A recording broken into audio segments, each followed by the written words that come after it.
Bonjour, ici Sébastien d'actualité-dvd.com et aujourd'hui je vais vous parler du coffret Battlestar Galactica The Definitive Collection en édition Blu-ray.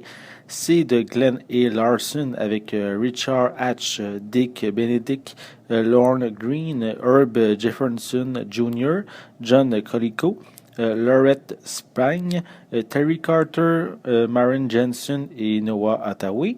C'est un coffret distribué par Universal et sorti en magasin le 12 mai 2015. Le peuple des 12 colonies vit dans une lointaine région spatiale où leurs ancêtres vinrent jadis s'établir. Après 1000 ans de guerre, ils sont vaincus par leur ennemi, les Cylons, et qui ont été aidés par le traître, le comte Baltar. Les humains survivants parviennent à fuir à bord de nombreux vaisseaux de transport formant une flotte sous la protection du dernier vaisseau de combat, le Battlestar Galactica, et de son commandeur Adama. Poursuivis par une flotte de Cylons, ils se mettent à la recherche de la mythique 13e colonie qui, selon la légende, serait allée s'établir sur une lointaine planète portant le nom de Terre. La série originale Battlestar Galactica a été diffusée à la télévision en 1978 et a été créée suite au succès du film Star Wars qui a bien sûr eu un énorme succès un an auparavant. J'ai visionné la série après avoir vu le remake qui a eu lieu en 2003. Même si les deux versions ont la même base scénaristique, le remake est beaucoup plus profond et complexe. La version originale approfondit beaucoup moins les personnages et l'univers. Elle mélange la religion avec les croyances des 12 colonies aux dieux de Cobalt, mais sans trop s'y attarder. On mise beaucoup sur la guerre avec les Cylons, sur la visite de nouvelles planètes et leur quête principale, bien sûr, la recherche de la 13e colonie. En fait, la majorité des épisodes sont une occasion de découvrir une nouvelle planète et la civilisation qui y habite.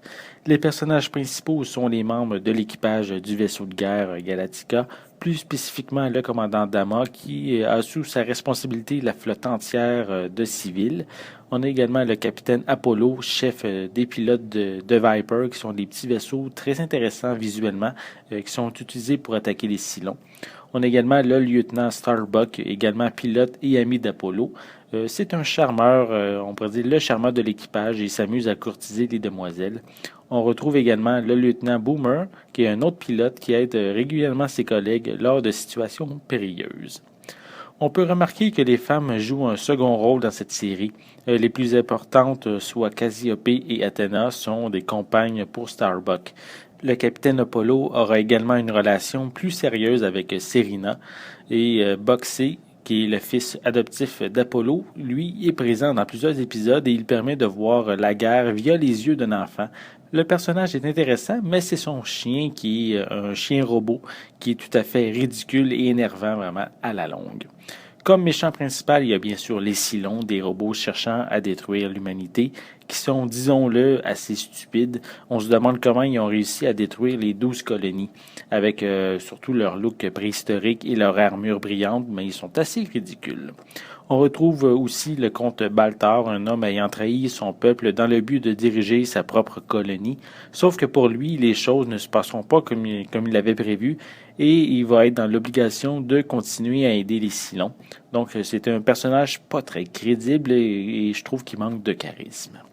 Côté effets spéciaux, ils ont énormément mal vieilli. Si les maquettes des vaisseaux tiennent encore la route malgré leur aspect vieillot, les écrans monochromes et les grands ordinateurs aux milliers de lumières, les décors en studio en carton et le bruitage me trahissent vraiment l'âge des effets. Pour l'époque, ces effets spéciaux étaient ce qui se faisait le mieux, mais on a considérablement évolué depuis.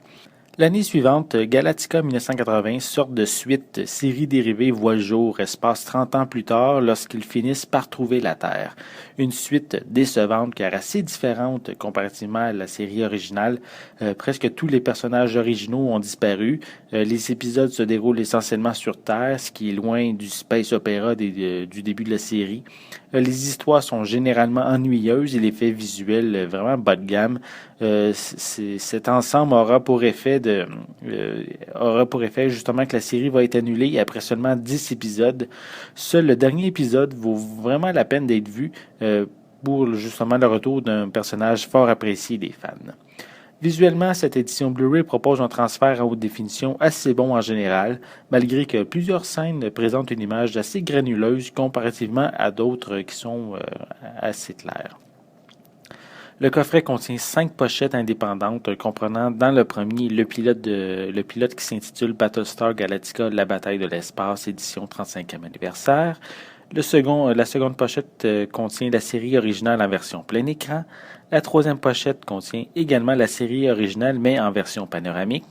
La quatrième pochette contient Galactica 1980 en version plein écran. Et la cinquième pochette, c'est pour Galactica 1980 en version panoramique. On retrouve des pistes sonores principalement en anglais et en français pour le pilote et les séries en version plein écran. Et les deux séries en version panoramique sont seulement disponibles en anglais avec des sous-titres en anglais et en français. Je vous invite à consulter la fiche du coffret qui est sur mon site actualité-dvd.com pour vraiment connaître en détail les pistes sonores qui sont disponibles. À noter qu'il existe aussi le coffret Battlestar Galactica des Remastered Collection pour ceux qui veulent seulement les deux séries sans le pilote en format panoramique seulement. Et à noter que même si vous n'avez pas Battlestar Galactica, la bataille de l'espace, édition 35e anniversaire dans ce plus récent coffret-là, mais vous n'allez pas perdre vraiment rien de l'histoire parce que le pilote est de toute façon inclus dans la série qui correspond aux 3 premiers épisodes. Pour les suppléments, on retrouve un commentaire audio sur les 3 premiers épisodes avec les acteurs Herbert Jefferson Jr., Dick Benedict et Richard Hatch. On a des scènes supprimées en très grande quantité. On a vraiment pour plus de 200 minutes. On a Battlestar Galactica Remastered qui est ici une courte featurette à propos de la technique pour créer la version panoramique des séries. On a Remembering Battlestar Galactica où ici les membres de la production et aussi certains acteurs principaux font une rétrospective de la série.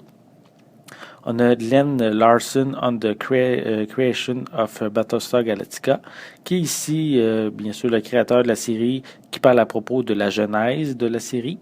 On a Inside Battlestar Galactica The Silence, qui est ici une featurette sur les méchants robots Cylons, donc vraiment sur leur conception, sur leur allure et tout. On a Inside Battlestar Galactica Working with the Daggett, qui ici présente les membres de la production, qui parlent du chien robot qu'on voit dans la série, qui est interprété par un chimpanzé de 3 ans qui s'appelle Evie. Donc on termine les suppléments avec une featurette sur la trame musicale de la série. La série originale Battlestar Galactica a d'excellentes bases et pour certains, c'est une série culte. Par contre, je pense pas qu'elle a eu autant d'impact dans l'histoire que de la science-fiction à la télé, comparativement à des séries comme Star Trek, Lost in Space ou Doctor Who. Donc, c'est peut-être à cause des histoires qui se répètent un petit peu entre les épisodes et les effets spéciaux qui sont, disons, qui ont assez mal vieilli, qui aussi utilisent des séquences qui sont fréquemment réutilisées dans chacun des épisodes. Donc, par contre, pour moi, qui est un fan du remake de 2003, mais je suis quand même bien content de connaître les origines de cette franchise, de cette série-là. C'était Sébastien, merci et bon visionnement.